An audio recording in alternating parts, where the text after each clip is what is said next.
ఆపాదమూలి పర్యంతం గుణామాత్రించిపోయి తేన విజ్ఞాన సిద్ధించడం. ఆంధ్రప్రదేశ్లో హిందూపురంలో వెలిసిన సూగూరు ఆంజనేయ స్వామి.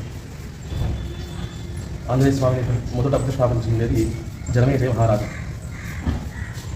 జనమేజయ రాజు సర్పయాగం చేస్తాడు. సర్పయాగం చేసిన తర్వాత ఆ పాప పరిహారం కోసం అనేక చోట ఆంజనేయ స్వామి ప్రతిష్టాపన చేసినారు. అందులో ఇది ఒకటి. దాని తర్వాత కాలంలో వ్యాసరాజులోని కృష్ణదేవరాయ రాష్ట్రంలో గురువులు వారు పునః 732 ఆంజనేయ స్వామిని ప్రతిష్టాపన చేసినారు. అందులో పునఃప్రతిష్టాపన చేసిన ఆంజనేయ స్వామి ఇది ఒకటి. దాని తర్వాత కాలంలో ఎన్నో సంవత్సరాలు పూజ లేకుండా ఉంది.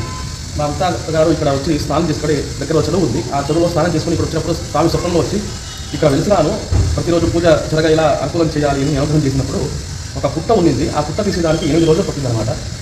ఆ పుట్ట తీసిన తర్వాత ఆంజనేయ స్వామి ఆవిర్భవించాడు మహాస్వామి.